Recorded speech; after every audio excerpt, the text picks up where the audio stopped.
Al Roker wears blue glasses. Yeah, they're cute. Yeah. Thank you. It is. I was a little whatever, but I'm happy. I mean, I wanted it, and then I was like shocked, and now I'm happy.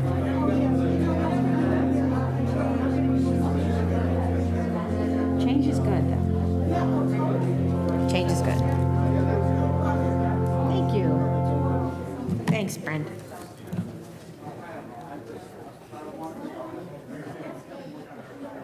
I get to see you in real life.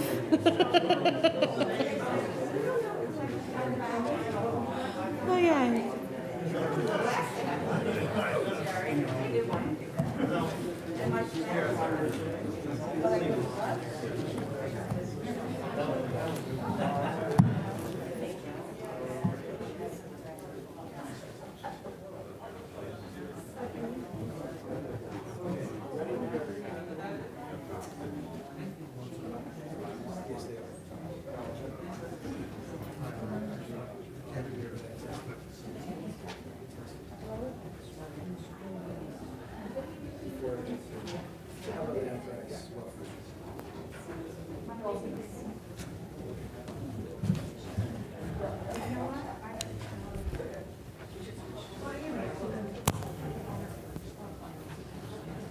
Shabbat Shalom, everybody. Shabbat Shalom.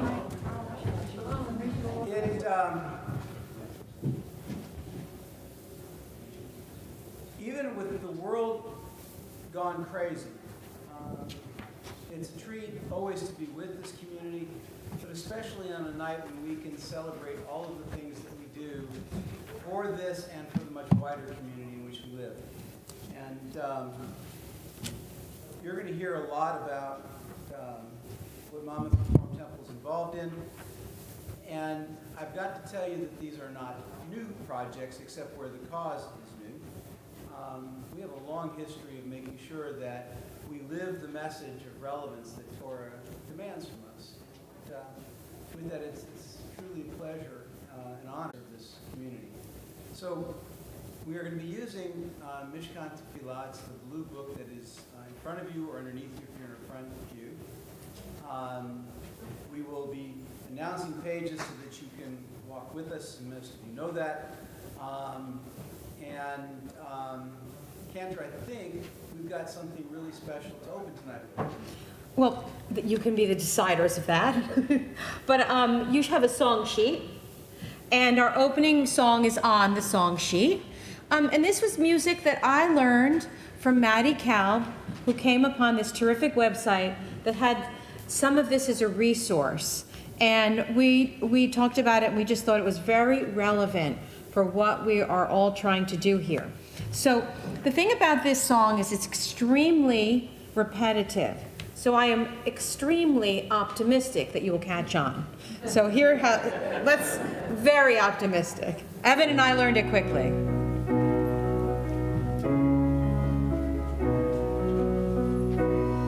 Ledor, vador, vador. Ledor, vador, vador. Ledor, vador. Ancestors sing from the waters. Ledor, vador. Children shout from the trees. Generations to come demand that we act now to heal the earth, for all to thrive under the sun. Ledor, vador, ancestors share their wisdom. Ledor, vador, children take the lead. Generations to come demand that we act now to heal the earth, for all to thrive under the sun. Ledor, vador, vador. Ledor, vador, vador. Ledor, vador. Ancestors call for justice. Ledor, vador. Children chant for peace. Generations to come demand that thrive under the sun. Ledor vador vador, ledor vador vador. The news of this week has just been crazy. With what's going on in the Ukraine, our hearts are broken. We've not finished reeling from what's happening in Afghanistan and those who have come to the United States seeking refuge. We'll hear more about that tonight. There's flooding in Brisbane, and of course, the violence that we mourn on a regular basis is continuing as well. And so it's important that we take stock of the ability for Shabbat to give us an opportunity to take just a respite from the storm so that we can figure out who we are and who we want to be as we're restored, renewed, so that when we complete Havdalah tomorrow night, we have better focus, more energy to bring to the work in the world. And so in that spirit, we also have to remember the blessings that we celebrate. Tonight is the 100th anniversary of the first bat mitzvah. Jude Kaplan, Rabbi Mordechai Kaplan's daughter, was called to Torah this weekend, this Shabbat. He really had to break with the conservative movement. He taught at the Jewish Theological Seminary to do that. And the many blessings that have descended from that act of courage. Well, you're going to see more and hear more as we go on tonight. So with that, I thought we would also take a twist, and I'm going to ask two men to light candles and do Kiddush tonight, since everything else is going to be about the women to whom we owe all of our sanity. Okay? So Jay Weisfeld and Dean Ross, if you would join Cantor. Okay, then we'll do the rock. Oh, okay.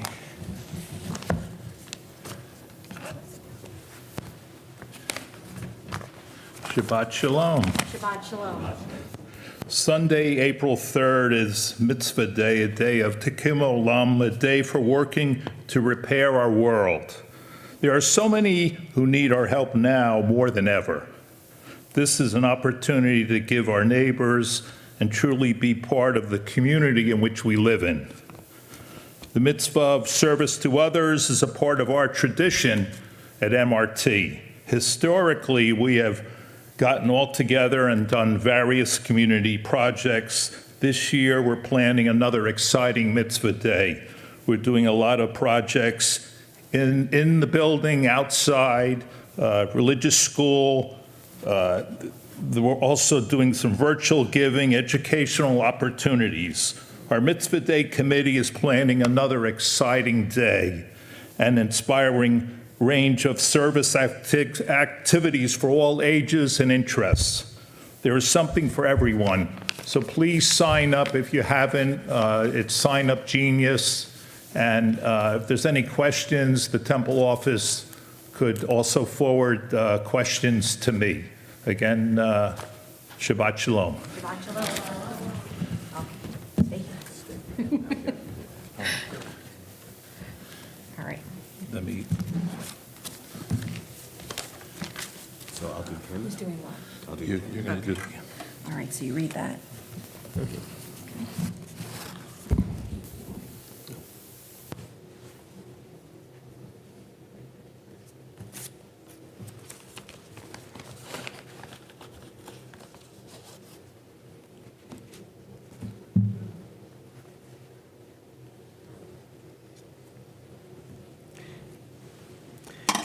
As these Shabbat candles give light to all who behold them, so may we, by our lives, give light to all who behold us.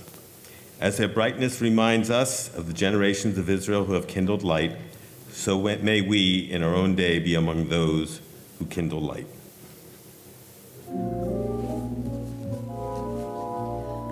Baruch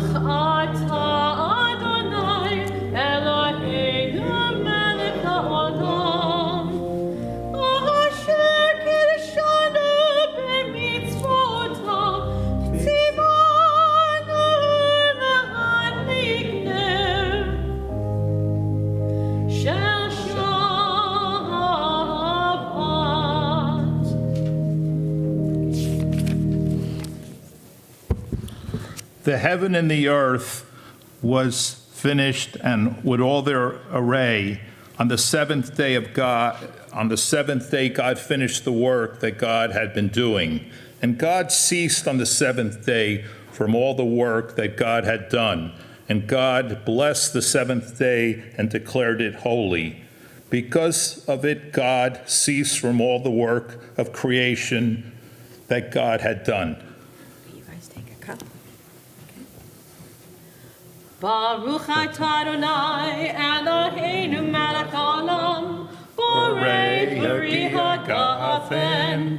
Baruch atah Adonai Eloheinu melech haolam, asher kidshanu mitzvotav v'ratzavanu v'shabbat kodsho v'ahava u'ratzon hinchilanu zikaron l'maaseh v'reishit ki hu yom tehillah le'mikra'ei kodesh zecher l'tziat mitzrayim ki vanu v'chalta v'tanu kidashta mikol ha'amim v'shabbat kodshecha v'ahava uvratzon hinchatanu baruch atah Adonai mekadosh hashabbat.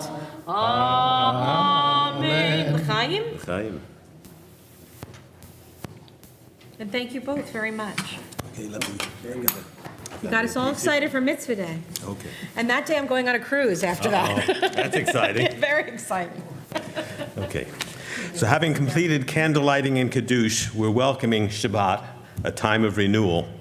I want to read from a midrash, which I like, and I recently read from it before, related to renewal. When God created the first human, God took him and led him round all the trees of the Garden of Eden and said to him, "Look at my works, how beautiful and praiseworthy they are, and all that I have created, I created for you. Pay attention that you do not corrupt and destroy my world, for if you corrupt it, there is no one to repair it after you." So the climate is changing and the earth is warming because of human activity, largely the emissions of greenhouse gases caused by use of fossil fuels. Unchecked and unmitigated, this will lead to an increasingly dire world. We urgently have to do the work of tikkun olam, repairing, renewing the world. At MRT, within the Social Action Committee, we have formed a climate environmental justice group. We've been educating ourselves in the science and effects of climate change and looking at ways to move forward to support actions, especially in New Jersey, that can move in the directions of reducing emissions and mitigating damages. We note also that harms from climate change most often affect already disadvantaged communities. Hence, our goal for Tikkun Olam includes mitigating these effects and for the disadvantaged communities and campaign of environmental justice. We've recently been studying the Jewish climate advocacy group Dayenu to find joint actions. The problem of climate change is huge and it will be continuing for a long time. Come join us, learn with us, educate, engage your elected representatives, let them know your concerns. Contact me or the leaders of the Social Action Committee, Ricky and Marcy. Shabbat Shalom. Shabbat Shalom. Good job.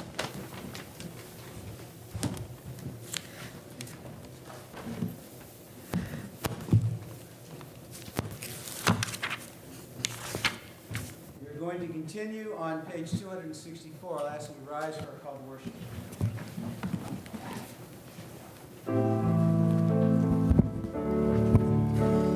Baruch hu et Adonai ha'mevorach. Baruch hu et Adonai ha'mevorach. Baruch Adonai habarach le'olam va'ed. Baruch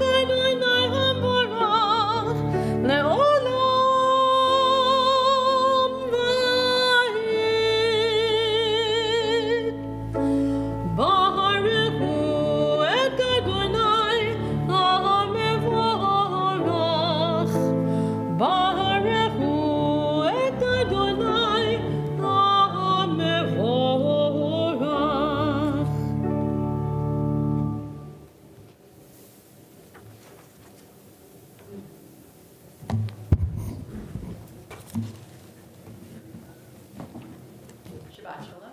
Shabbat shalom. You can be seated and we'll get back up for Shabbat.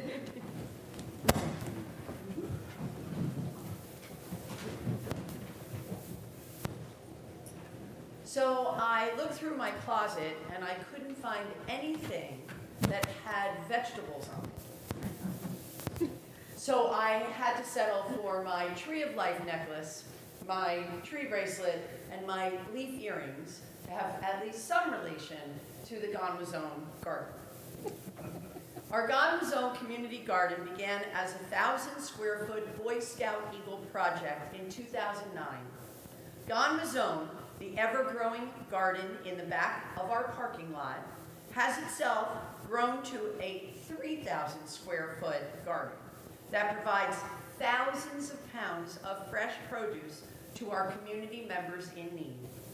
Last year, our Gan Mazon volunteers provided over 2,000 pounds of fresh organic produce to Jewish Family Services in Asbury Park, providing fresh produce for the food packages that go out to 300 families a week. That's over a ton. Wow. As we approach the new growing season, we have the blessings of a strong community garden leadership team headed by Sheila Bodner, our new Gan Mazon coordinator. And we have our master gardeners, headed by Gloria Gross, who oversees the annual life cycle of the garden and loves teaching and working with volunteers to continue this incredible mitzvah from season to season. We hope that everyone who has an interest in gardening, food insecurity, growing another avenue for social service interaction with our MRT community, or simply if you just like being outside and have a connection to the environment, will volunteer in some capacity. Mitzvah Day on April 3rd will be the launch of our 2022 growing season and opening of the garden. We will be getting the garden ready for planting by raking mulch, making paths between the rows. Children over 10 years old are welcome to come help with a parent. And for the younger children, there will be seed planting table on Mitzvah Day. We also need volunteers for the full summer season. Jobs include planting, picking, packaging, or delivering produce to Jewish Family Services. During the growing season, we need volunteers to harvest on Wednesday mornings, and we will get started about 9:30 on Wednesdays before it gets too hot. We need volunteers to help maintain the garden on Thursday afternoons at 5. Students who need community service for graduation or scouts or just want to learn about agriculture are urged to join in. It is fun, social, and rewarding. Please be in touch with Sheila Bodner to let her know you're interested on being on the Gan Mazon team. Sheila couldn't be with us tonight, but she is eager to welcome all of us. Sheila's contact information is on the social action handout that you should have received tonight's service. Shabbat shalom. Shabbat shalom.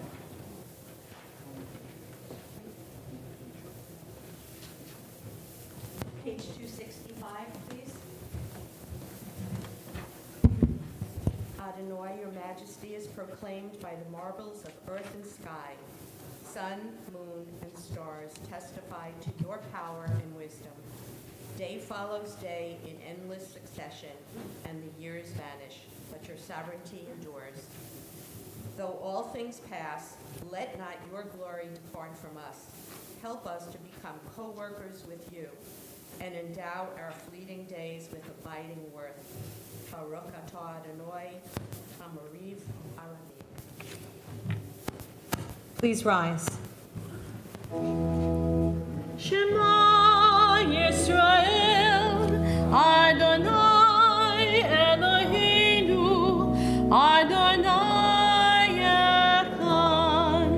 Baruch Shem Kevod Malchuto L'olam Va'ed. Please be seated. ואהבת את אדוני אלוהיך בכל לבבך ובכל נפשך ובכל מאודיך, והיו הדברים האלה אשר אנוכי אני מצווך היום על לבביך ושיננתם לבניך ודיברת בם בשבתך בביתך ובלכתך בדרך ושוכבך ובקומך וקשרתם לאות על ידיך והיו לטוטפות בין עיניך וכתבתם על מזוזות ביתך ובשעריך למען תזכרו ועשיתם את כל מצוותיי והייתם קדושים לאלוהיכם אני אדוני אלוהיכם אשר הוצאתי אתכם מארץ מצרים להיות לכם לאלוהים אני אדוני אלוהיכם. We're going to continue at page 269. Rick and Charles.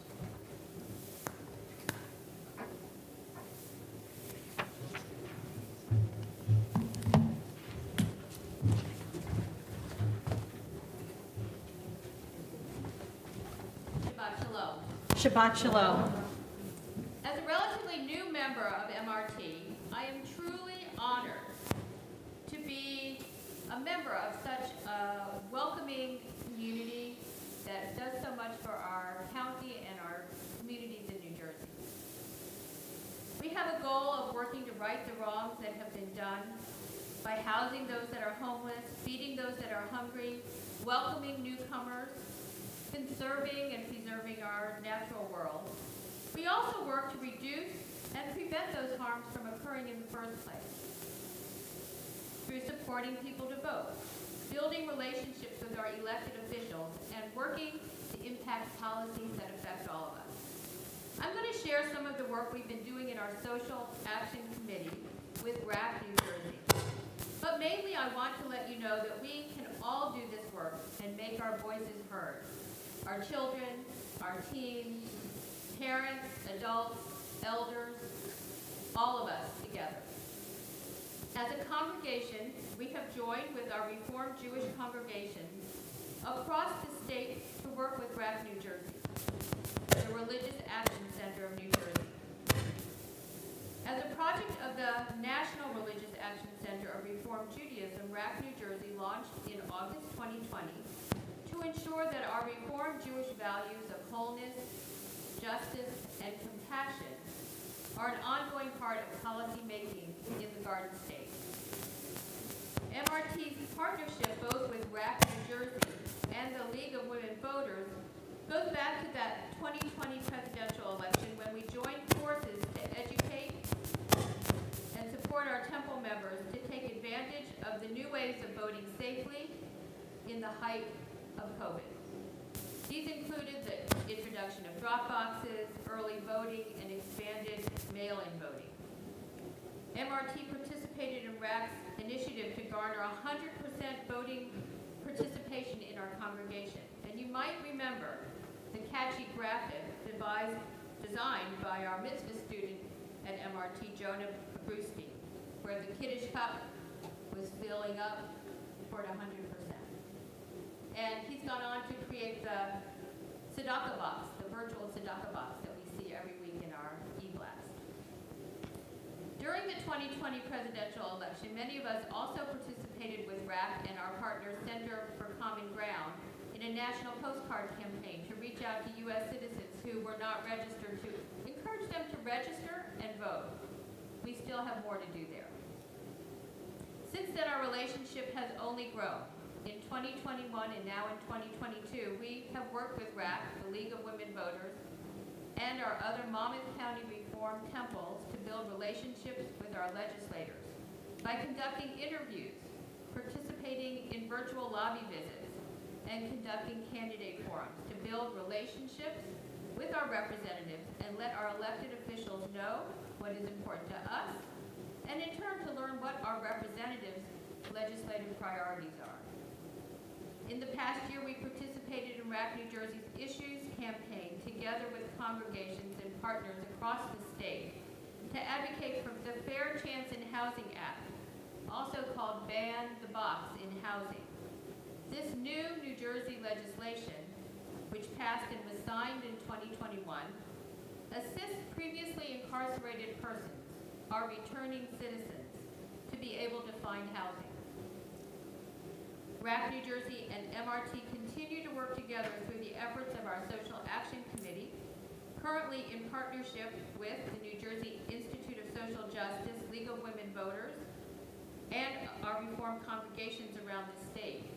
RAC New Jersey continues to work to make New Jersey a same-day voter registration state, to ensure that every New Jersey citizen's vote counts.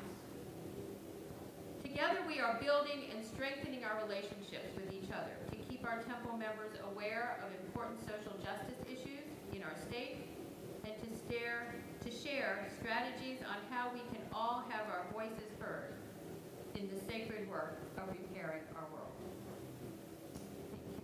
Thank you, Ricky.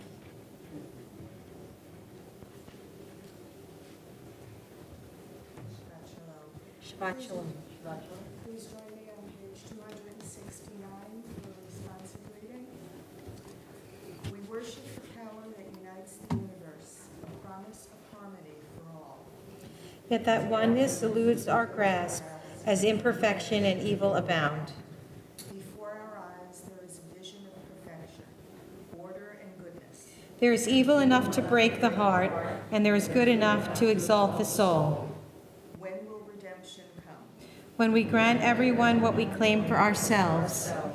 Long ago we escaped the tyranny of Egypt. Our people saw the power of the Most High. God's presence redeems time and event, so we celebrate this power that makes for freedom. Page 270.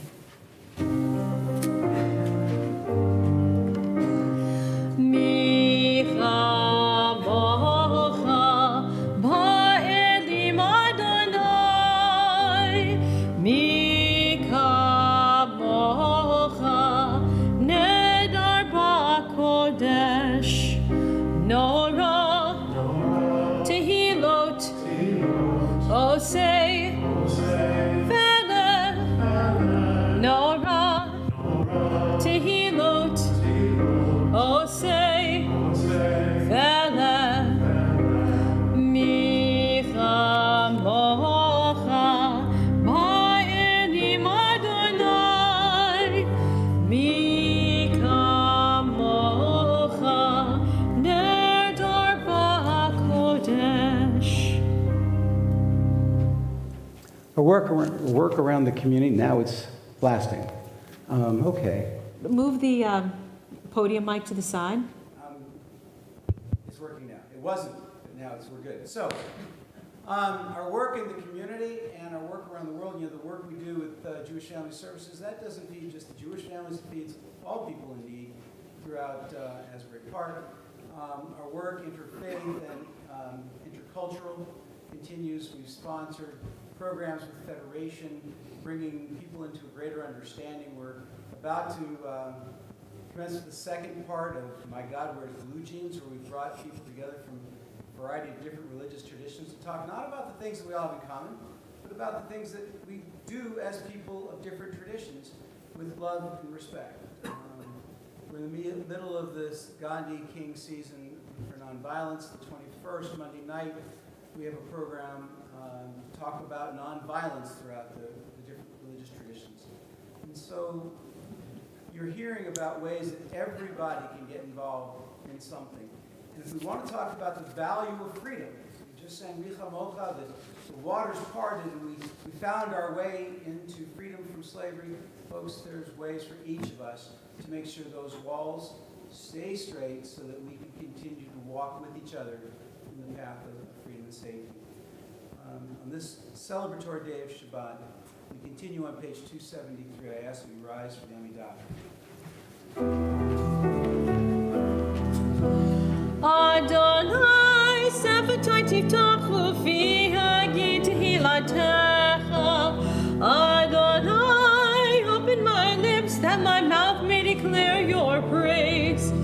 Baruch atah Adonai, Eloheinu, Elohei Avotenu v'Imotenu, Elohei Avraham, Elohei Yitzhak, Elohei Yaakov, Elohei Sarah, Elohei Rivka, אלוהי רחל והלאה, חייל הגדול הגיבור בחנורה, עליון, גומר חסדים טובים, וקונה הכל, וזוהר חסר ועוד באמהות, מביא גאולה לבני בניהם, למען שמו באהבה. מלך עוזר משה מגן, ברוך אתה אדוני, מגן אברהם בעזרת שרה. אתה גיבור לעולם אדוני, מחי כל אתה רב להושיע, משיר הרוח ומוריד הגשם, מחכה חיים בחסד, מחיי הכל ברחמים רבים, סומך נופלים דופק עולים, ומתיר אסירים, ומקיים אמונתו לשני עפר. מי כמוך בעל גבורות ומדם מנח, מלך ממית ומחיה ומצמיח ישועה, ונאמן אתה להחיות הכל, ברוך אתה אדוני מחיי הכל. אתה קדוש ושמך קדוש, וקדושים בכל יום יהללוך סלה. ברוך אתה אדוני האל הקדוש.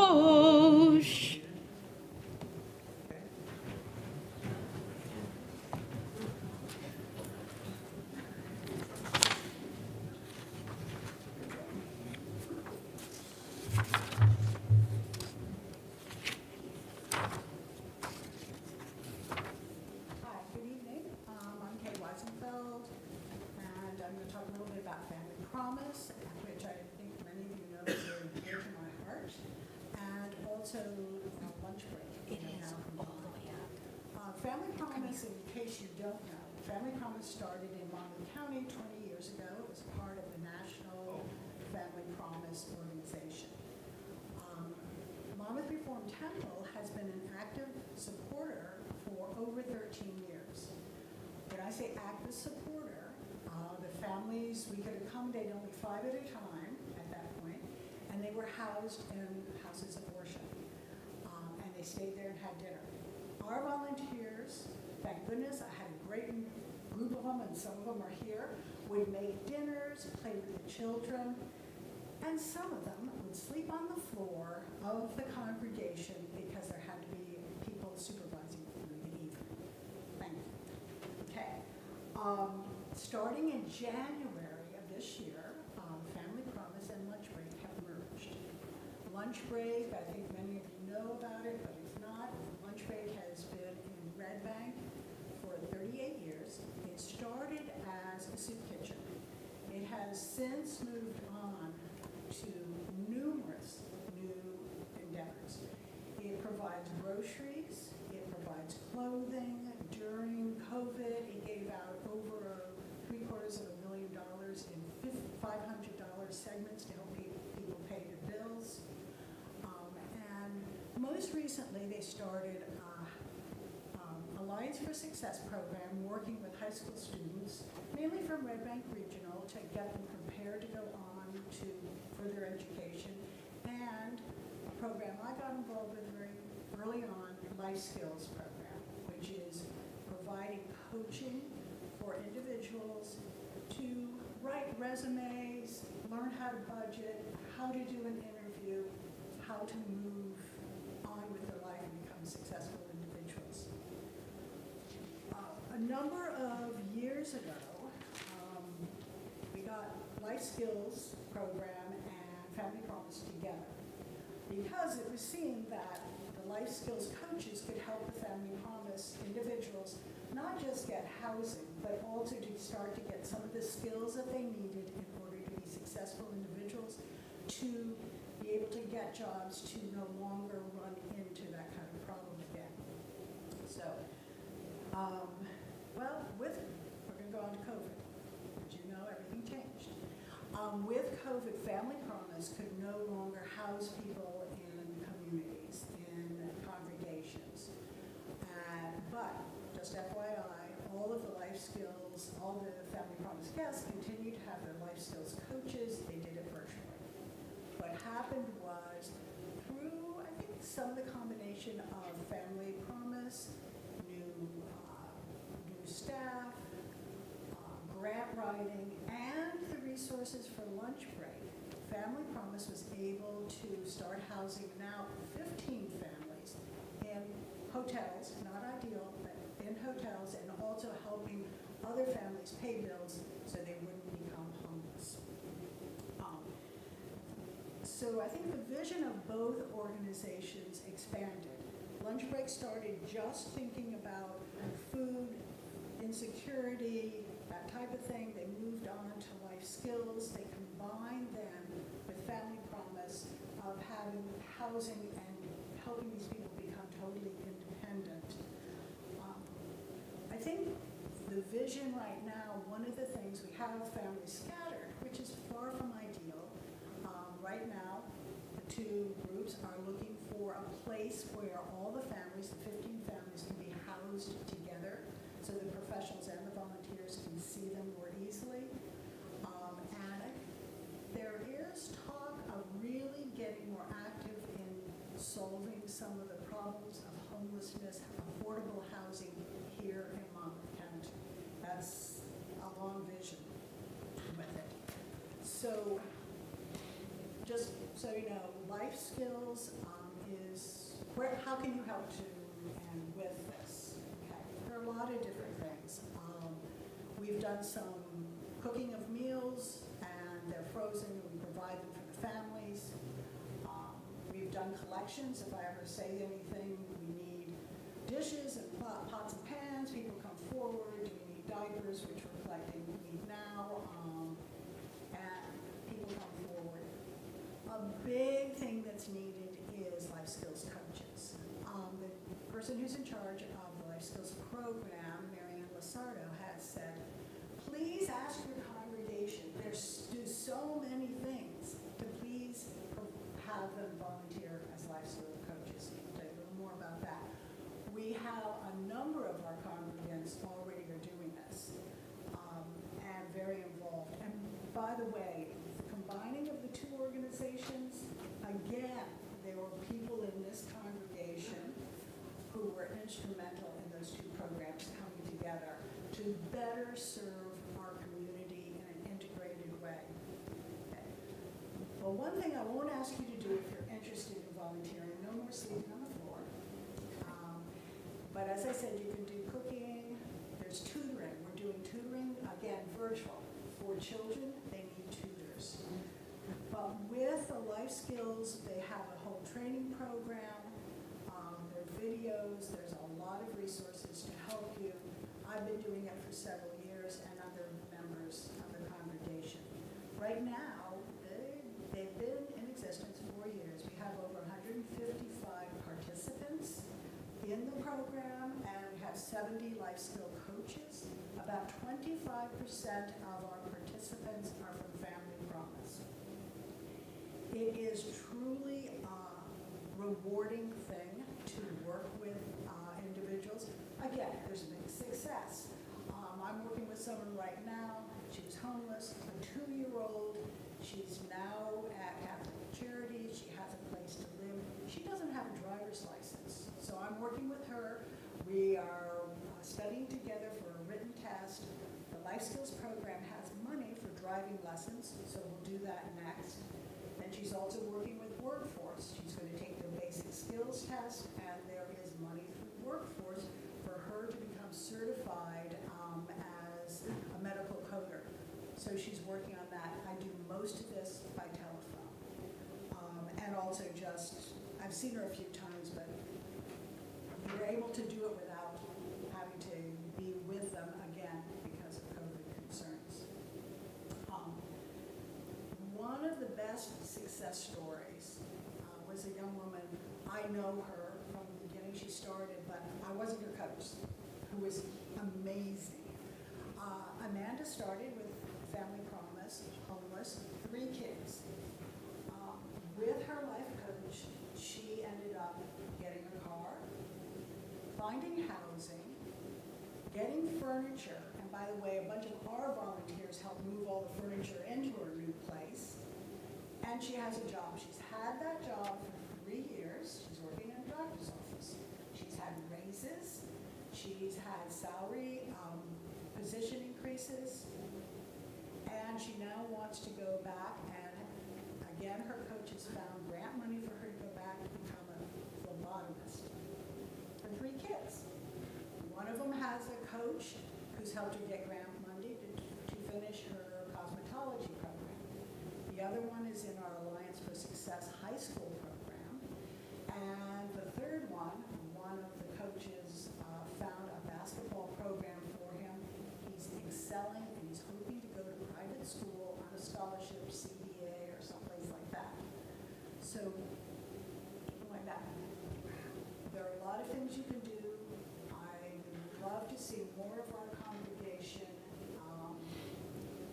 becoming life skills coaches.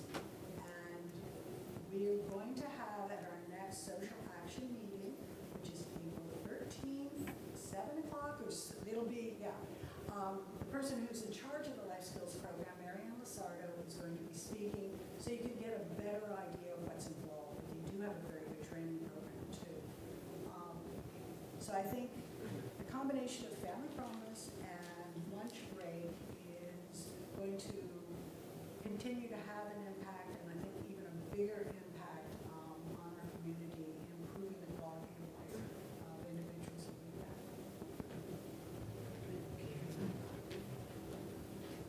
And I have one more surprise, because we're about to break ground on the building expansion. And the life skill program that's out on 35 is going to move in-house. And the building we've been using is going to become a business incubation center. And will actually help people start businesses as well. That's life-changing. Take a few moments, please. We have heard and will continue to hear some amazing opportunities to, as part of this congregation, this community, to heal the world. Think about what you can do, ways that you can feel blessed in the doing and return those blessings in the world. And as we will then embark on the Torah service, we'll have renewed strength to do the work that Torah commands.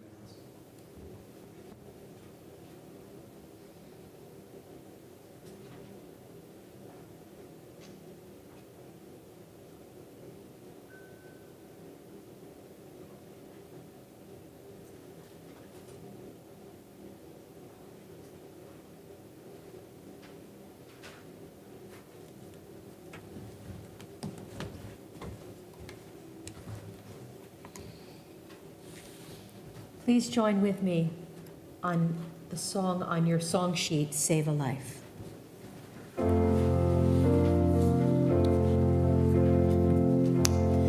Broken hearts, shattered visions, pieced together one by one, hurt the world's destroyed, but save a life and you will save the world. No more darkness, no more hiding, no more crying, no more lies. Looking for back home again, save a life and you will save the world. Darkness fades, the morning light appears, shadows dance and come to greet the day.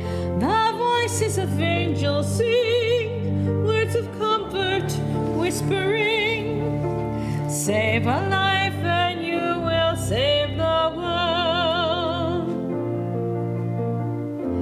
Take my hand, we'll build the world together.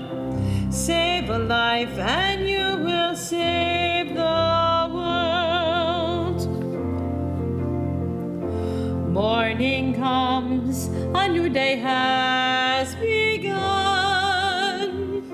See the light and come to greet the day.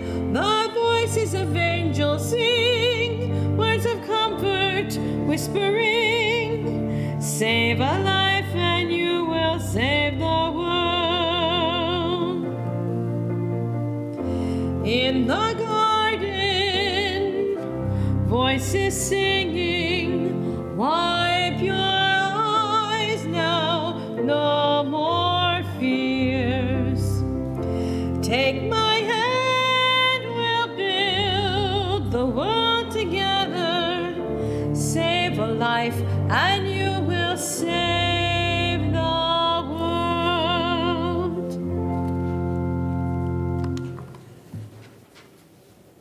The value of reading Torah is to take words that are thousands of years old and help us figure out how in the year that we exist, this 2022, how to make them relevant. And so before we take the scroll out and celebrate in those ancient words, we're going to speak first to the relevance of what we're commanded to do today. And so we have a very special guest, two very special guests. Gail, if you'll come up to introduce them, please.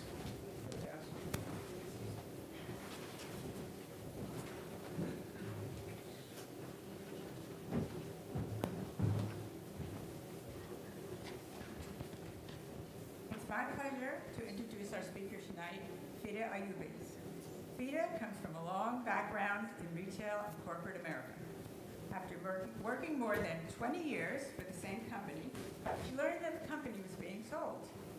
Fida's choice was to work for a competitor at a lower wage or take time off with the hopes of finding a better job down the line. However, 2 decades in the same industry, after that, she wanted something different and more gratifying.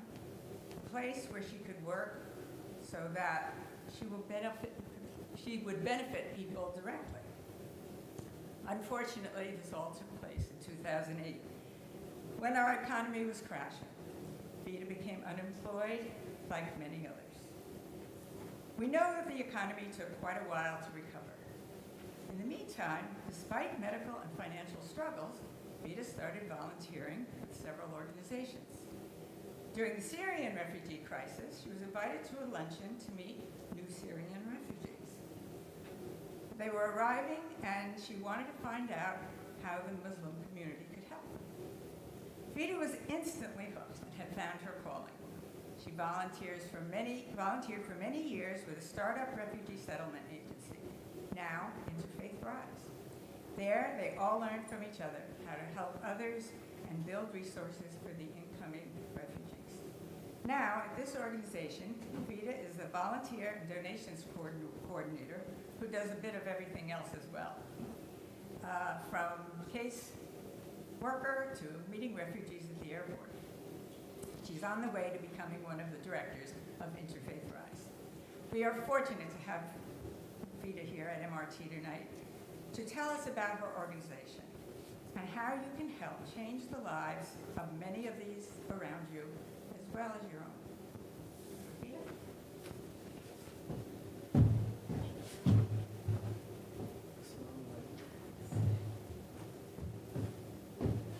Shabbat Shalom. Shabbat Shalom. I greet you with salam and shalom, and I'm very honored to be here tonight. And a little nervous. I don't really like public speaking, so just bear with me, please. As Gail kindly introduced me, Interfaith Rise started with from the mouth of babes, with little children. Our pastor, Stephen Capperdale, his children said to him, "Hey, we're seeing all of this on the news," and he said, "How can we help? We want to help. We want to do something to help Syrian refugees that we're watching struggle, on TV and on the news." And he was inspired and approached his community and said, "Hey, my children are saying they want to help. We as a community should help, and we should do something, and we should start somehow to help the refugees and prepare." And but they wanted to do more. They wanted to do interfaith. So they invited all the communities. They invited the Jewish temples, the surrounding Jewish temples. They surrounded the mosques. And when Syria. They invited mosques, of course, and I had the privilege of coming to one of their first luncheons and met some of the Syrian refugees and said, how can I help? And I said, we need translators. I speak Arabic. I can help translate. So, I started working with them and translating. And we literally started about 7.5 years ago with Pastor Steph and our director, Paula, family team of 2. And we started receiving families, a couple of families at a time. And the more that we did with these families, the more we worked with a national organization called, one of the 9 national organizations that work with the State Department to help resettle refugees. And that organization is USCRI. And so we receive, once families have been vetted, have been processed, and they're arriving into the U.S., and they want to come to New Jersey, then they basically send us an email and say, hey, would you take these families? And we say yes. We always say yes, no matter how many families they want to send. We say yes because we've grown into an amazing, amazing community of interfaith volunteers and a network of donors and community helpers and volunteers that no matter what we ask for, they're always there. It's just helped us to grow and encourage us to be able to help more families, and we create miracles daily because it's always really a struggle. When you receive families that you don't understand, you don't speak the language, they've been through so much trauma. So you have to learn to work with them, to accept that you'll never know their story because it's just too hard for them to talk about it.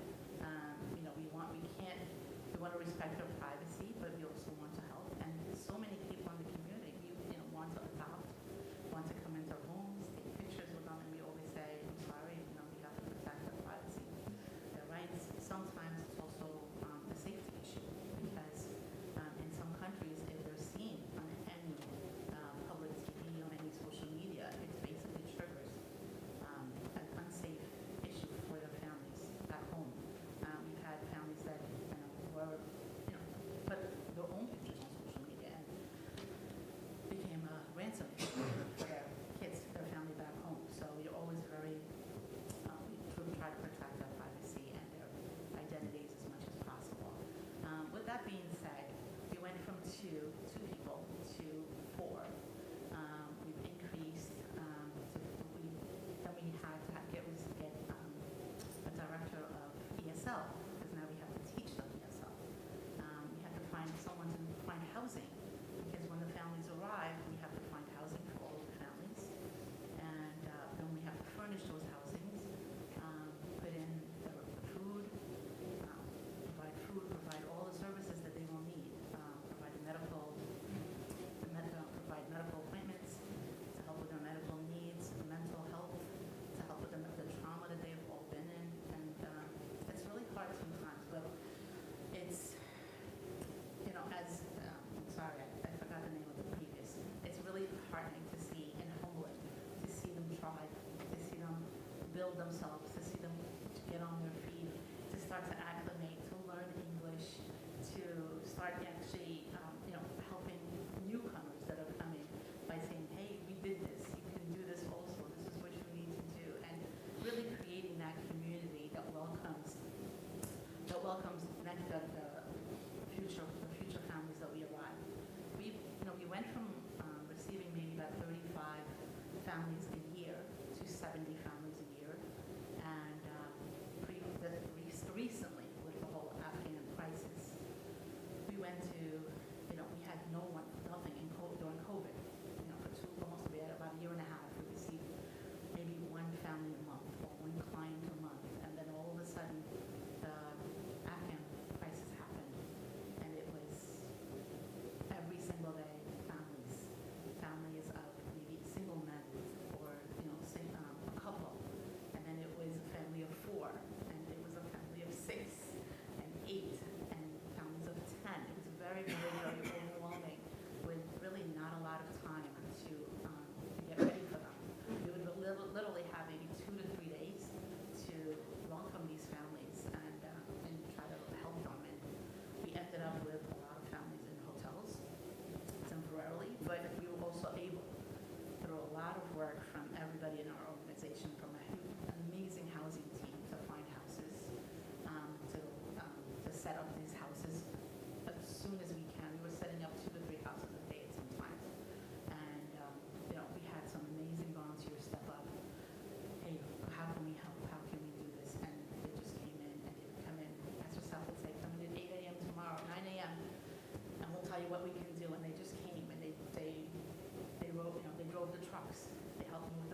12 a.m. at night, sometimes in the afternoon.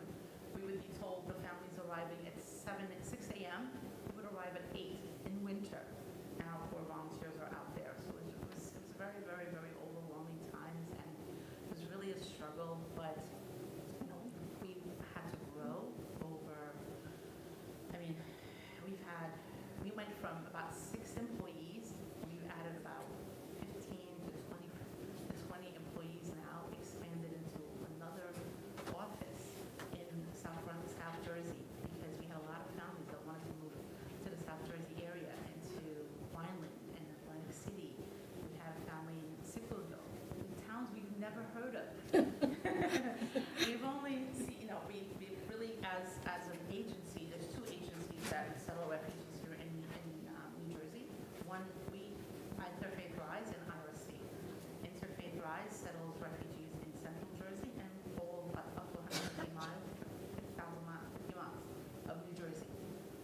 But we never heard of these towns, so it was a struggle. We also, IRC, who does the north, completely, so from Linden, I'm not sure how familiar you are with Central Jersey, but they handle from Linden all the way to North Jersey. We couldn't find housing. We had to move families to Newark and East Orange, and that was a struggle because we really don't have a community. We've never had families in that area.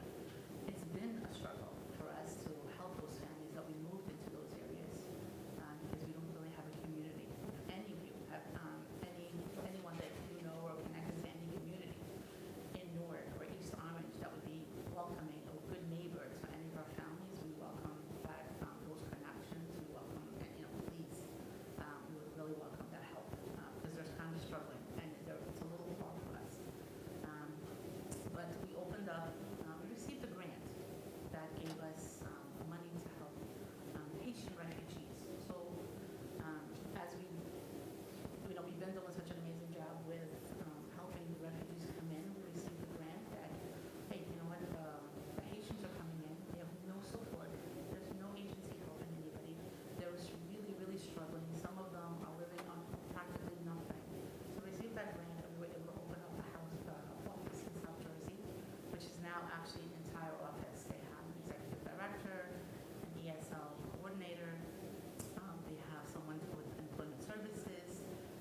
We've hired a lot of people that speak Haitian and Creole so that they can help those families. And we've been able to really, really step up and help these families and give them a chance and give them some hope.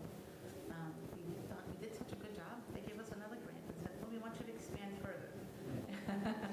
So now we're expanding we went from Camden into Trenton area, and we're hearing that there's more Haitian families, locally within Monmouth County that we're trying to connect to.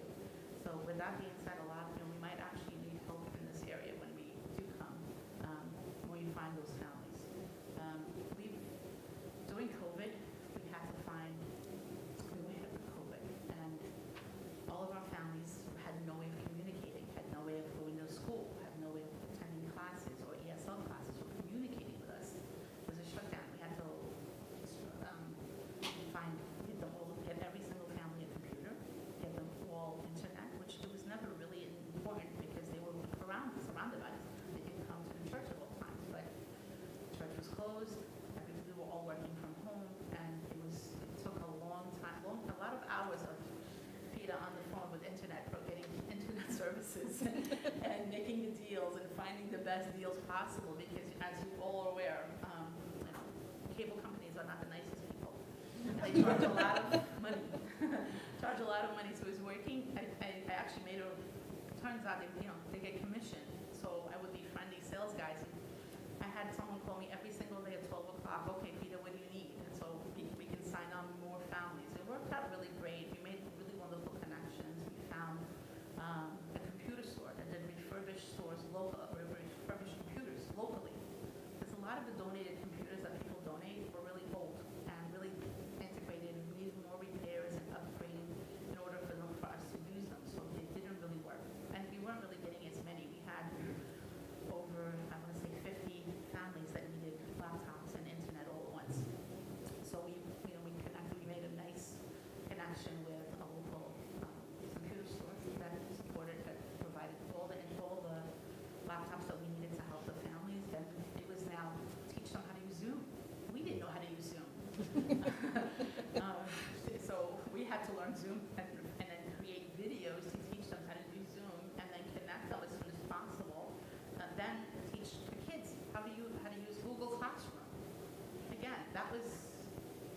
horrendous. And when you don't speak the language and they're sending you emails in your language, and we put ourselves on the text messages, on the emails from the schools.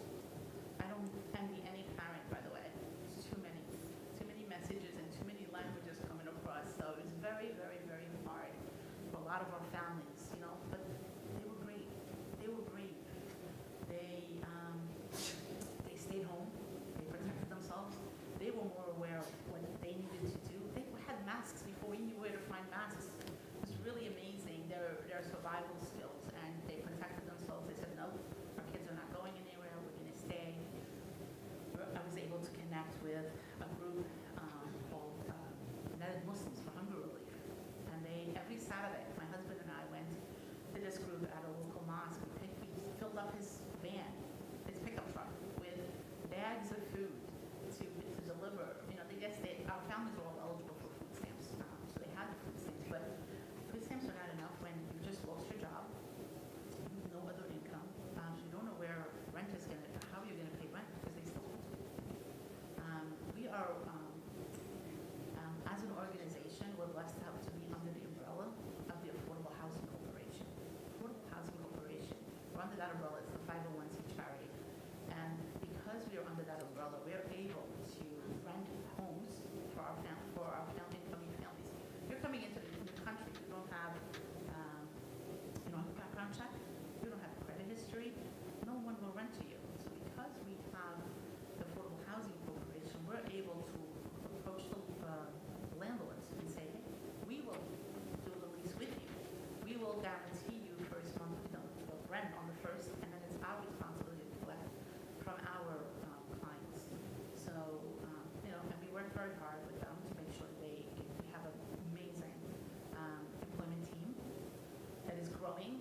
Went from myself and another gentleman, his name is Paul, to a team of 8 people. They're with its own director right now, making connections with a lot of HR people, with a lot of HR reps, helping to create resumes, helping to find jobs, make connections with a lot of different businesses, corporations, in order.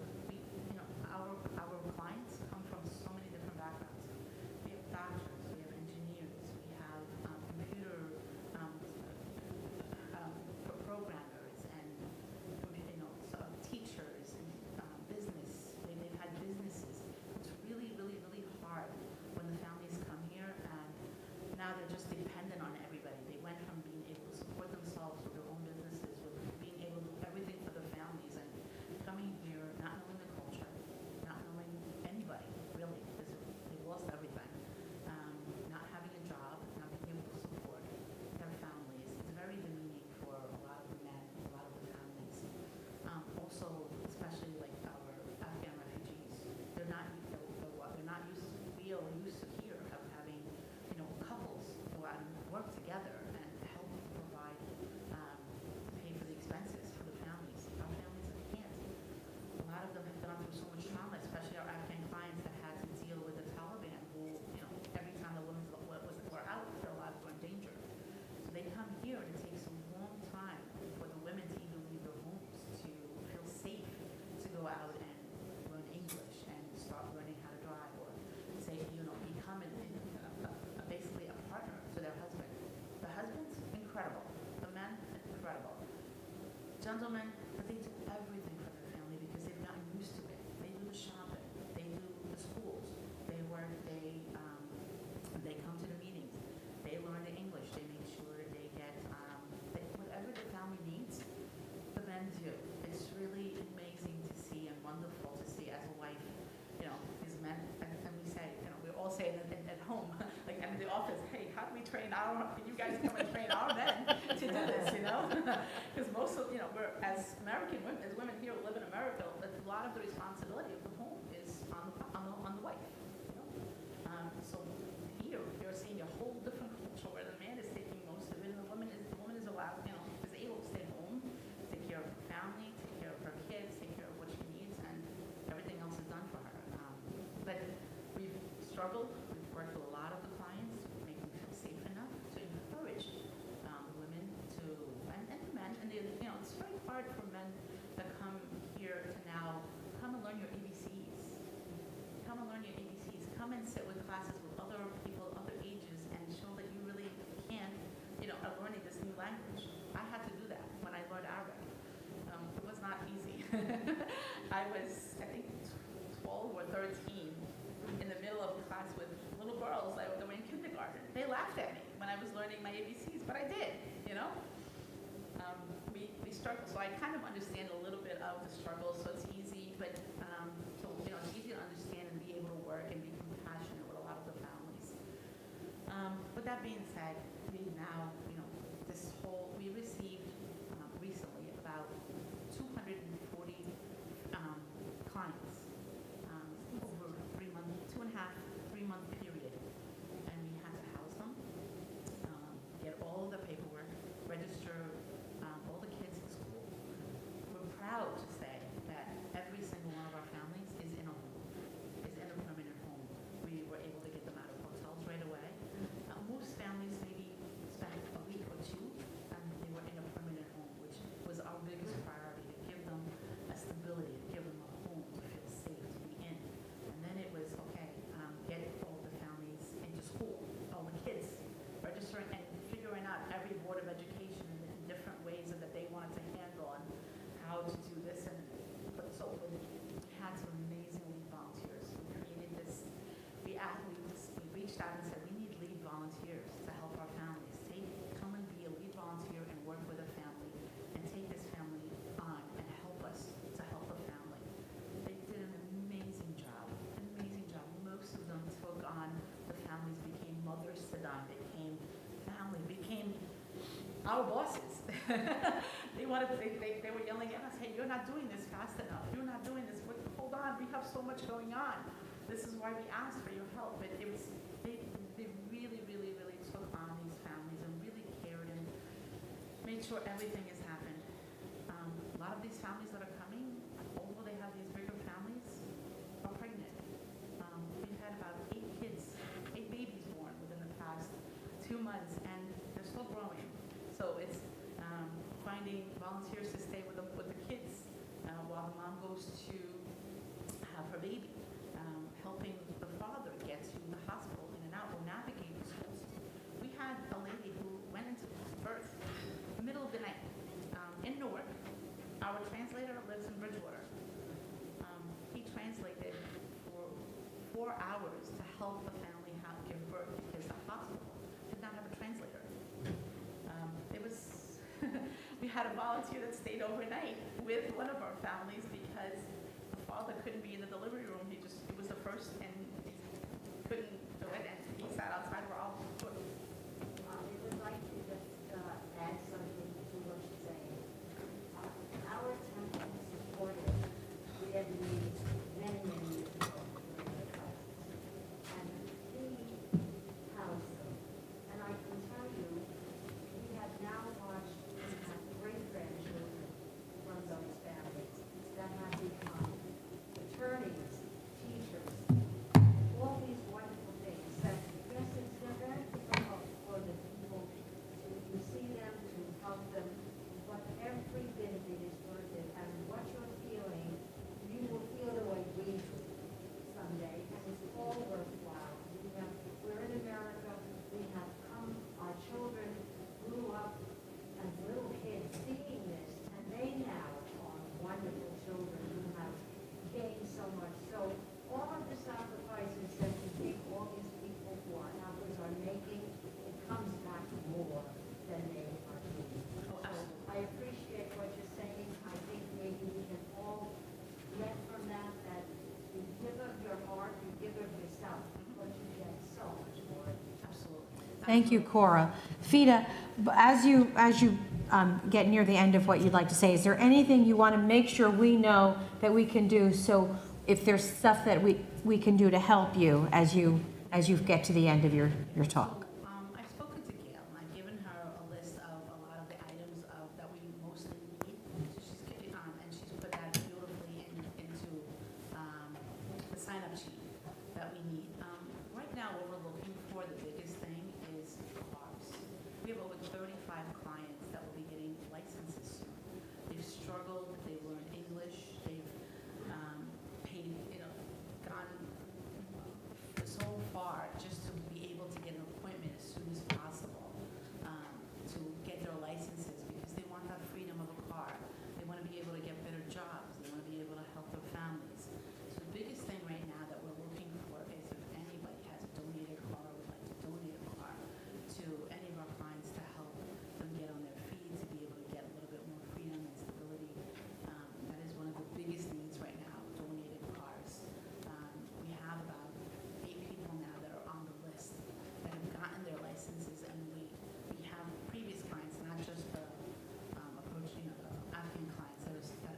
just learn English enough to pass a written test and to get their licenses.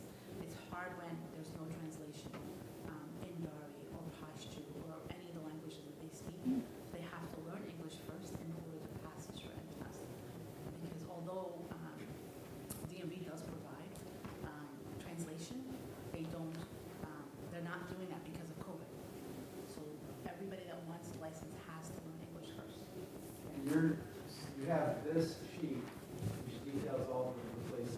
Correct. All the things Yeah. that are needed. I will also, so we created this, you can scan it with your QR code, you can scan it on your, you can link, I will also send a digital copy to Gail, and she can put it in the newsletter. And a lot of the information is here, if you want to find out any more information, all the links are in here, and you can sign up if you'd like to help. I know I've heard such amazing, good things that your community is doing, that we would love to collaborate with Amen. and collaborate with, and maybe learn from you all, and maybe share our resources. It's been amazing to hear everything that you all are doing. Thank you, Fida. And we're so glad you came on our Bima and told us about all you've done. And it's very inspiring. And after the service, we have an Oneg Shabbat, and if we have any questions, we're going to come talk to you. Thank you. So, we're going to rise as we take the Torah out. Please. Susharim Rosheichem V'chinasu Pitchei Olam V'yavo Melech HaKavod V'hu ze Melech HaKavod Adonai Tzvaot V'hu Melech HaKavod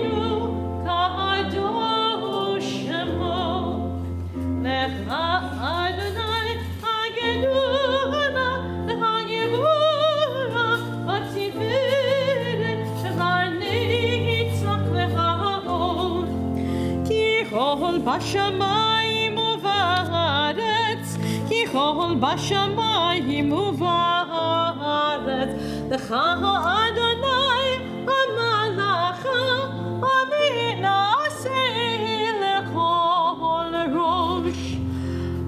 Al shlosha devarim, Al shlosha devarim, Al shlosha devarim.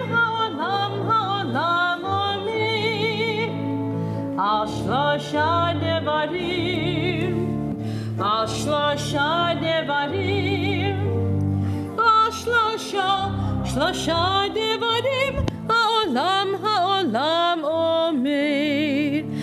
Please be seated. So this is the 100th anniversary of Bat Mitzvah, and it happens to also be the 50th anniversary of the ordination of women in America. It took 50 years following women to the Torah before we realized that they should be leading the Torah. Rabbi Friesand was the, you all know this, was the first. This is her anniversary celebration, and I thought it appropriate that Cantor, you should read something to talk about why the anniversary, and Rabbi, if you would honor us by reading. And then on behalf of all women in Cantor, you're going to have the honor. Thank you, Rabbi. So when Judith Kaplan became the first American girl to become bat mitzvah at a ceremony on March 18th in 1922 at the Society for the Advancement of Judaism, she had no idea that her actions would change Jewish life forever. But something unexpected happened along the way as an increasing number of girls and women began to expect and demand access to ritual honors and synagogue leadership. Bat mitzvah firsts were catalyst for expanding women's participation in Jewish life and paved the way for people of all genders to mark their coming of age ceremony in new and inclusive ways. In Judith's case, it happened because of her father. Rabbi Kaplan said, "There are 4 reasons I wish for a girl to become bas mitzvah, and the 4 reasons are my 4 daughters." Each one of us may have the opportunity to give someone an opportunity. And this innovation came, and it stuck, and it became pervasive. It came because enough people in charge, specifically men, agreed that it should happen. I am grateful to these rabbis and cantors who chose, amidst great disagreement in their congregations, to give girls and boys the same opportunity.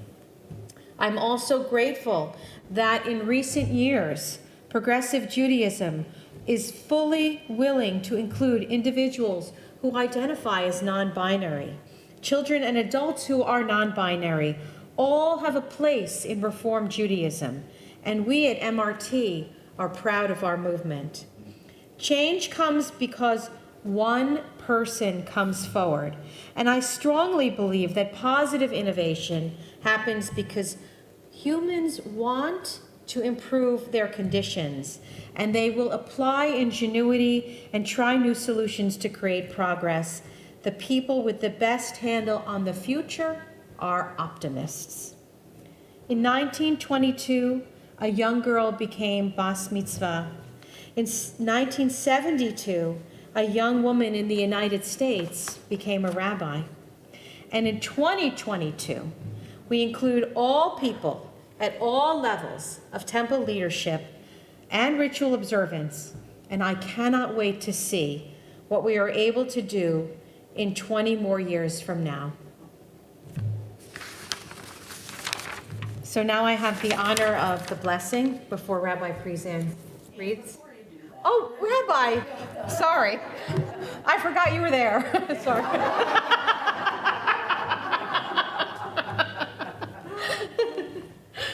I just wanted to say that I'm very honored this evening to read Torah in memory of Judith Kaplan Eisenstein,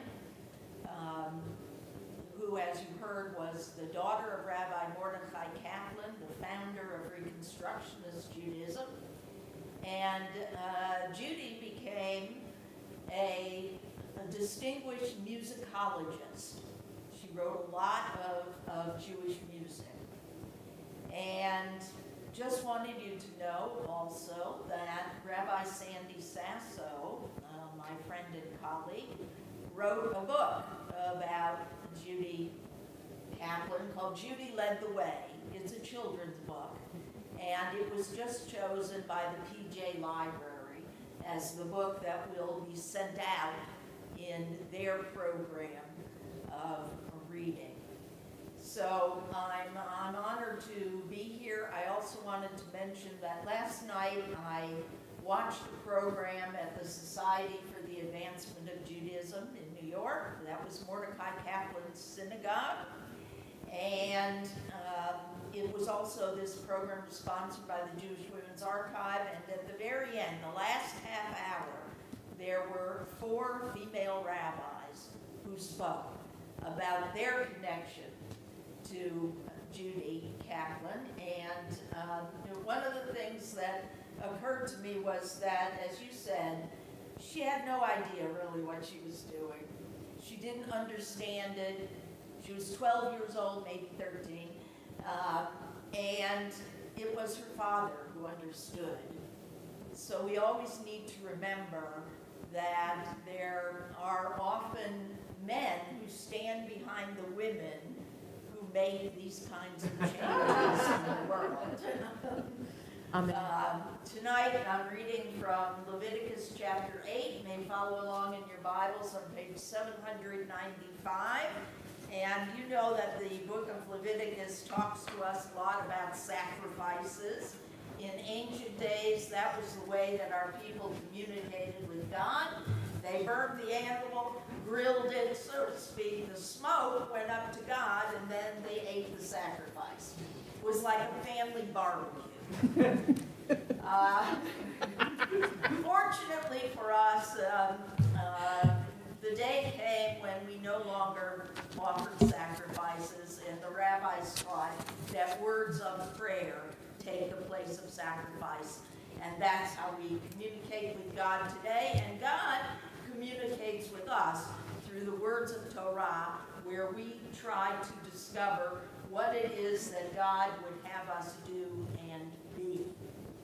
So in this particular portion, in the middle, after the sacrifices, there's a little section that prepares us for the ordination or the installation of Aaron and his sons as priests.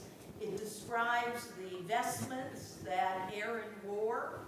And if you listen closely, you will realize that as Judaism evolved, those garments, those vestments are really how we dress our Torah scrolls today.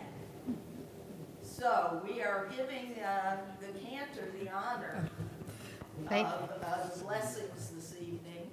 It's she didn't have a bat mitzvah because she was not allowed to. Okay? But I'm making up for it. And by the way, when I came here, I know many women who, for the first time, read Torah, held Torah, said the blessings over the Torah here for the very first time. So we should always keep that in mind. And really, having a bat mitzvah means that you came to the Torah and you said the blessings. So anybody, any woman here who didn't have a bat mitzvah, who wants to someday, please let the Cantor or the rabbi know, and I'm sure that they will be very happy to welcome you. Baruch hu et Adonai hamvorach. Baruch Adonai hamvorach le'olam va'ed. Baruch atah Adonai Eloheinu melech haolam, asher bachar banu mikol ha'amim, v'natan lanu et Torato. Baruch atah Adonai noten haTorah. Amen. Vayedaber Adonai el Moshe lemor, kach et Aharon ve'et banav ito, ve'et habigadim ve'et shemen hamishcha, ve'et par hachatat, ve'et shnei ha'elim, ve'et sal ha'matzot. And Adonai spoke to Moses, saying, take Aaron and his sons with him, and together with the vestments, the anointing oil, the bull of sin offering, the 2 rams, and the basket of unleavened bread. Ve'et kol ha'edah hakel el petach ohel moed. And gathered together the whole community at the entrance of the tent of meeting. V'ya'as Moshe ka'asher tziva Adonai oto. And Moses did as Adonai had commanded him. V'tikahel ha'edah el petach ohel moed, v'yomer Moshe el ha'edah, zeh hadavar asher tziva Adonai la'asot. And when the community was gathered together at the entrance of the tent of meeting, then Moses said to the community, this is what Adonai has commanded be done. Vayakrev Moshe et Aharon v'et banav vayirchatzotam b'mayim. And Moses brought forward Aaron and his sons and washed them with water. Vayiten alav et ketonet vayachbur oto ba'avneit vayalbesh oto et ha'me'il. Vayiten alav et ha'ephod vayachlor oto l'cheshev ha'ephod vayepod lo bo. And he put on him the tunic, girded him with the sash, dressed him with the robe, and put upon him the ephod. And he girded him with the decorated band of the ephod with which he tied it to him. Vayasem alav et ha'choshen, vayitein el ha'choshen, et ha'urim v'et ha'tumim. And he placed upon him the breastplate, and in the breastplate he put the Urim and Tumim. Vayasam et ha'mitznefet al rosho, vayasam al ha'mitznefet el mul panav, et tzitza zahav nezer hakodesh, ka'asher tziva Adonai et Moshe. And he placed the mitre on his head, and on the mitre in front he put the golden frontlet, the holy diadem, as Adonai had commanded Moses. Vayikach Moshe et shemen hamishkan, vayimshach et hamishkan v'et kol asher bo, vayikadesh otam. And Moses took the anointing oil and anointed the tabernacle and all that was in it, making them holy. Baruch atah Adonai Eloheinu melech haolam, asher natan lanu torat emet, v'chayei olam nata b'tochenu. Baruch atah Adonai noten haTorah. Except that, everything you said is the Torah, we don't spread oil on it anymore. No, we do. We can start that. After you, Rabbi. V'zot haTorah asher sam Moshe lifnei bnei Yisrael al pi Adonai b'yad Moshe. V'zot haTorah asher sam Moshe lifnei bnei Yisrael al pi Adonai b'yad Moshe. Lai lai lai lai lai lai lai lai lai lai lai lai lai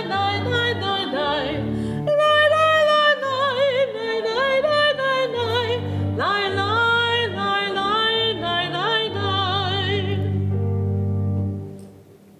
And there are people who are not here to celebrate with us. They are suffering from the torment of war, violence from the torment of nature, from illnesses and injuries. And our job as people who are commanded to heal the world is to be instruments of healing in their lives. Sometimes that's a matter of finding our way into sharing space with them, sharing calls, sending notes, and certainly our joint prayer.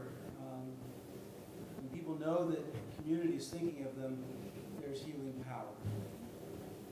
I'm thinking close to home, Rabbi Robert Orach, James Appio, Nikki Bernstein, Nancy Baskin, Steve Goldsmith, Doreen Lapperton Addison, Martha Brandwing, Walter McWilliams, Martin Gale, Norma Cohn, Jay Goldberg, Miriam Solons, Jackie Wald, Amanda Wald, and Gail Cochran. Are there other people we are holding in prayer as we move forward?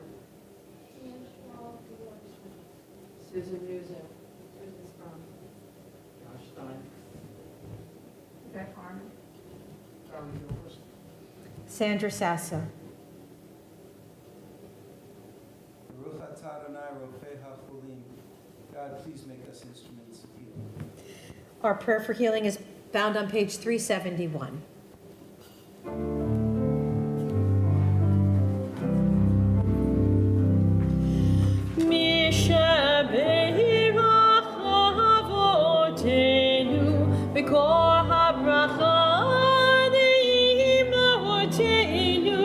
May the source of strength, who bless the ones before us, help us find the courage to make our lives a blessing, and let us say, Amen.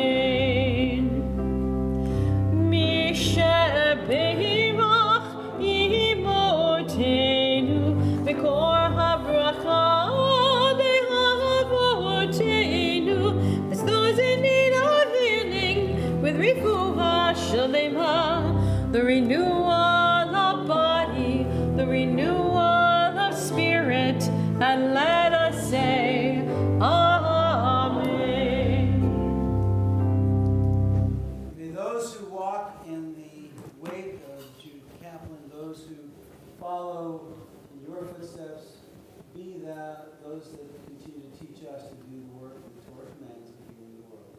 Amen. Remove strength to strength only.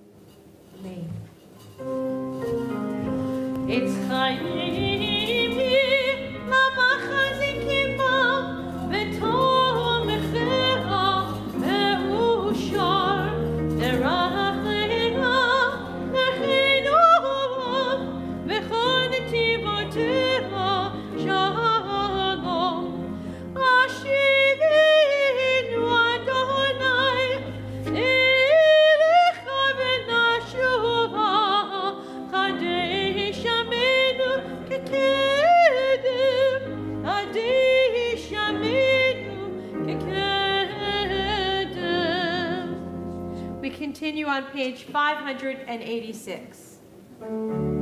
עלינו לשבח לאדון הכל, מטה גדולה ליוצר בראשית, שהוא נטע שמיים ויוצר הארץ, מושב יקרו בשמיים ממעל, ושכינת עוזו בגובה מרומים, הוא אלוהינו אלוהינו, ואנחנו קוראים ומשתחווים ומודים לפני מלך מלכי המלכים הקדוש ברוך הוא ונאמר והיה אדוני למלך על כל הארץ ביום ההוא יהיה אדוני אחד ושמו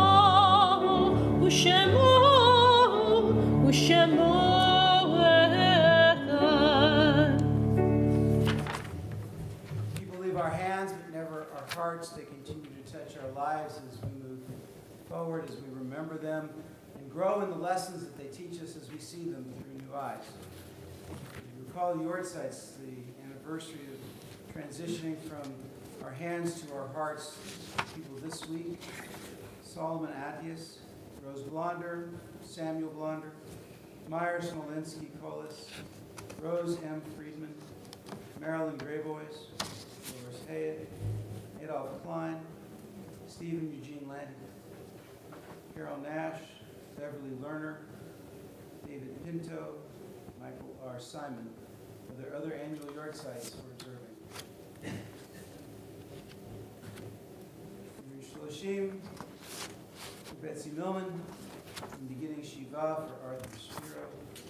Zichanam Livracha, may the memories that they leave to us always lead us to blessing Kaddish, Psalm 598. Please join in these words of sanctification.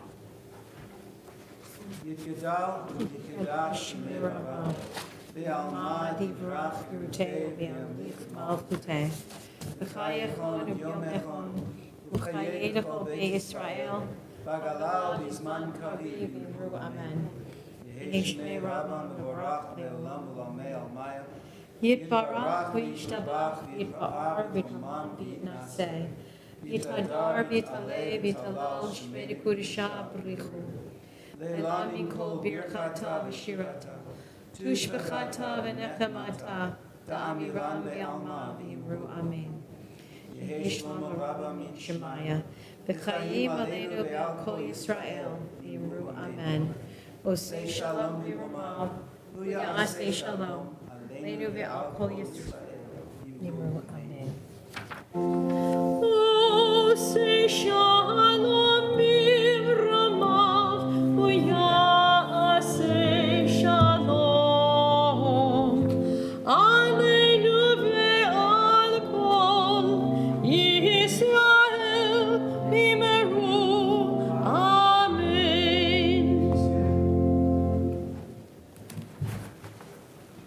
Shabbat Shalom. Shabbat shalom. I'm Wayne Howard, president of MRT, and on behalf of Monmouth Reform Temple, I want to welcome you and thank you for joining us tonight in our sanctuary and virtually. Before I begin this evening's announcements, I want to thank all who sent their well wishes for a speedy recovery after my hand surgery last week. They were very much appreciated. Join us for the following upcoming events. Details can be found in the e-blast. Torah study is tomorrow at 9:30. Here's an item that doesn't get the attention it deserves. MRT's mini meditation session, 8 to 8:30 on March 25th. They're a small group of meditators who come together each Friday morning for a brief sit with a Jewish flavor. The sessions are brief, no more than 30 minutes, and consist of a short reading, 18 minutes of silent meditation, and a tiny bit of discussion, and then Kaddish. This is an easy way to inject an island of peace into your week and will help keep you calm and centered for the rest of the day. If you are new to meditation, this could be a genuine introduction to the practice with a Jewish twist. Next Friday, March 25th, is our MLK Justice Shabbat. Reverend Janet Jones will be our guest speaker. She's the first female pastor to serve the Shrewsbury Avenue AME Zion Church in Red Bank and a long-term member of the Red Bank School Board. Thursday, March 31st, is the Sisterhood Seder, RSVP by March 27th. As we heard earlier from Dean, Mitzvah Day is April 3rd. Check the e-blast for a list of service projects and a link to sign up to volunteer. MRT will be hosting a second night Seder on Saturday, April 16th at 6 p.m. And our March Tzedakah collection is supporting Interfaith Rise, which again, you heard so much about tonight. And now, for two announcements, bring more significance as we continue to open our doors for more in-person events. When attending all events at MRT, please do not wear perfumes or colognes. They can trigger allergies, migraines, and other issues, serious health-related issues. Please silence your cell phones and be considerate not to distract other people sharing the experiences within our sacred home. For the protection of our MRT family, please stay home if you are sick or believe you have been exposed to COVID. Our synagogue continues to engage together in meaningful ways. We would love to have more people invest in our mission of helping others and connecting as a Jewish community. We welcome your investment and gift to help us continue to grow. For information on joining our MRT family or on making a donation, please contact Jordana Steinberg in our office or visit our website, www.monmouthreformedtemple.org. Rabbi and Cantor are always available as well. Shabbat Shalom. Shabbat Shalom. We weren't sure if Wayne was going to be able to continue his responsibility of dressing and undressing the Torah with his hand, but he did a great job. Okay? So much happening. Please use our website and look at the calendar. We're blessed to have so much going on. And tonight, Cantor, how are we going to close? We're closing with hope with our hands, okay? So the words are on your song sheet. I hope you got it. John gave them out, I know. And another song also brought to us from Maddie. And thank you, Maddie.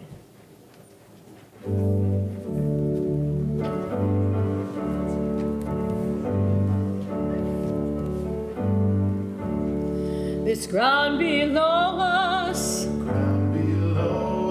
is holy, holy. This air that breathes us is holy, holy. We're gonna hope with our hands and pray with our feet for the world that we love, for the world that we need. This bush is burning, this water's rising, our earth is hurting, our people crying. Gonna hope with our hands and pray with our feet for the world that we love and the world that we need. So mercy, mercy, mercy. May we meet this moment, this world unfinished, but never broken. And courage, courage, courage. May we guard creation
he says to me, please make sure you give us hope.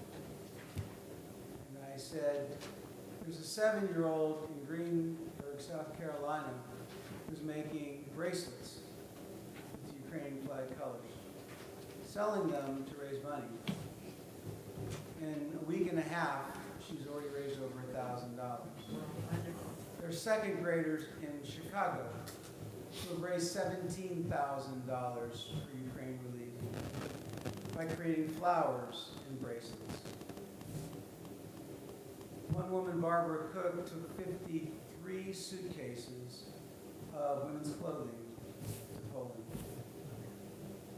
Colleagues of mine, rabbis, went to Poland just this week with duffel bags full of medical supplies. We have people who are local asking for help to make sure that pallets of already collected supplies can be shipped overseas through the Ukrainian consulate. For those who have come here seeking refuge, we have organizations like Interfaith Rise, and so many are helping to find them homes and create lives and return some sense of healing and normalcy. Oh, and by the way, there's all the other things that we do to save the world. There's a lot of hope. I'm a prisoner of hope. We move from strength to strength and hope to hope as we wish each other Shabbat Shalom. Shabbat Shalom. Baruch atah Adonai Eloheinu melech haolam hamotzi lechem min haaretz. Amen. Shabbat Shalom, everyone. Join us for our own egg. When you join us inside, please leave your mask on, get your food, and sit down, and then take off your mask. And then when you go back to get more, put your mask back on, and then go get your food, and you can take it off again. It's our little rules. Shabbat Shalom.